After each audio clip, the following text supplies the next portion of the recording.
کوہ طور کی قسم اور اس کتاب کی جو لکھی ہوئی ہے کشادہ ورق میں، اور آباد گھر کی اور اونچی چھت کی اور جوش مارتے سمندر کی کہ تمہارے پروردگار کا عذاب واقع ہو کر رہے گا اور اس کو کوئی روک نہیں سکے گا۔ جس دن آسمان لرزنے لگے کپ کپا کر اور پہاڑ سچ مچ اڑنے لگیں تو اس دن جھٹلانے والوں کے لیے خرابی ہوگی جو بیکار باتوں میں پڑے کھیل رہے ہیں۔ جس دن ان کو آتش جہنم کی طرف دھکیل دھکیل کر لے جائیں گے اور کہا جائے گا یہی وہ جہنم ہے جس کو تم جھوٹ سمجھتے تھے۔ تو کیا یہ جادو ہے یا تم کو نظر ہی نہیں آتا؟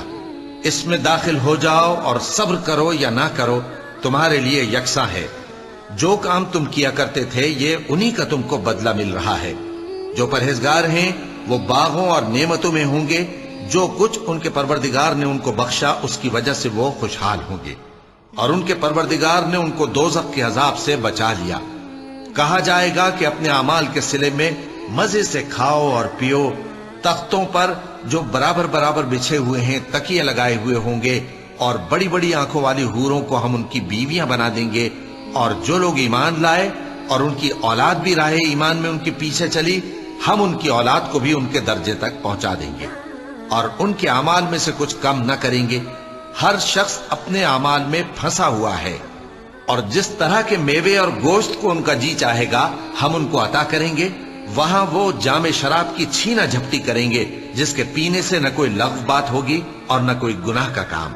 اور نوجوان خدمتگار جو ایسے ہوں گے جیسے چھپائے ہوئے موتی جو ان کے آس پاس پھریں گے، اور ایک دوسرے کی طرف رخ کر کے آپس میں گفتگو کریں گے، کہیں گے کہ اس سے پہلے ہم اپنے گھر میں اللہ سے ڈرتے رہتے تھے تو اللہ نے ہم پر احسان فرمایا اور دوزخ کی گرم ہوا کے عذاب سے ہمیں بچا لیا۔